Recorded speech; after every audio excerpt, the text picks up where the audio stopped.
So this part of the video will be the client health questionnaire video. So before engaging in any exercise or any fitness programs, or getting into the weight room or into the track, it's important to take information on your client's health and the status of their well-being, just so you can range what kind of exercises to do. You don't know if there's any underlying disease or any past injuries that may affect the future for their activity. So I've accumulated a number of documents in order to be efficient in this video. The first one I've taken straight from the textbook is just a bunch of information on muscular fitness, alternative resistance, flexibility. So we'll talk about this later after all the health questionnaires, but just to explain now, it has different images of some of the types of equipment that may be used, or some of the movements that may be used. And I'll keep this handy on me during my workouts so that I can explain to them visually how it's done, along with giving them reasons and the background information on what muscles would be being hit.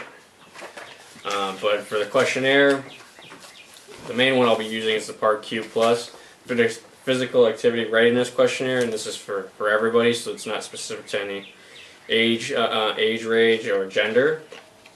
So there's general health questions and there's specific ones.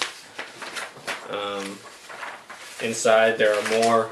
For example, one question too is, do you currently have a cancer of any kind? Which obviously is a pretty personal question. So one of the main parts in conducting these questionnaires is being more personable. So you're not connecting as a questionnaire, but more as a conversation between the client and the fitness instructor. One of the most important parts of this Part Q Plus is the letter of consent that I have to the client sign before we engage in any activity. This is for legal and liability reasons, obviously.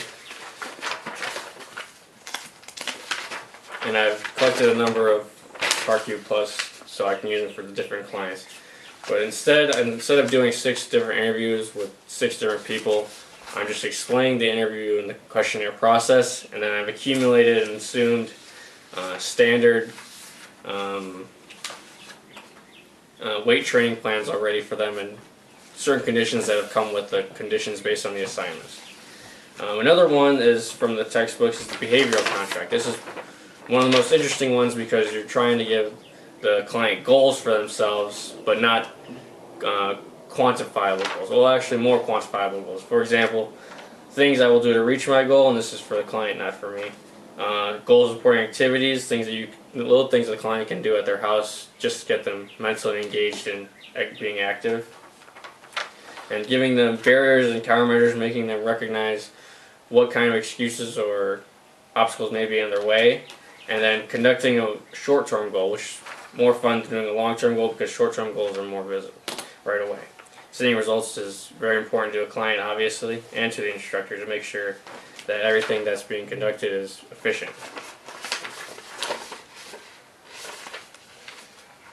This is another, the HSQ, Exercise Preparation Health Status Questionnaire. It's just another form of questions that I can ask my client.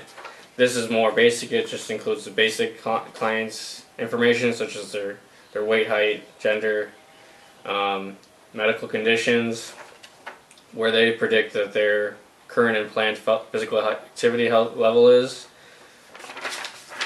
some prescribed medications that they may be on, and then another patient release form that they should sign.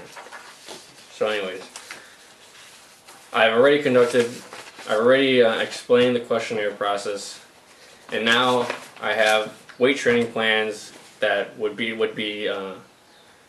taken accounted for after the questionnaire process, and even probably days after, because like I said, before engaging in any physical activity in the weight room or on the track, it's important to get these questionnaires so that you know where to gauge their physical activity upon their goals and where they stand at the beginning of the fitness plan.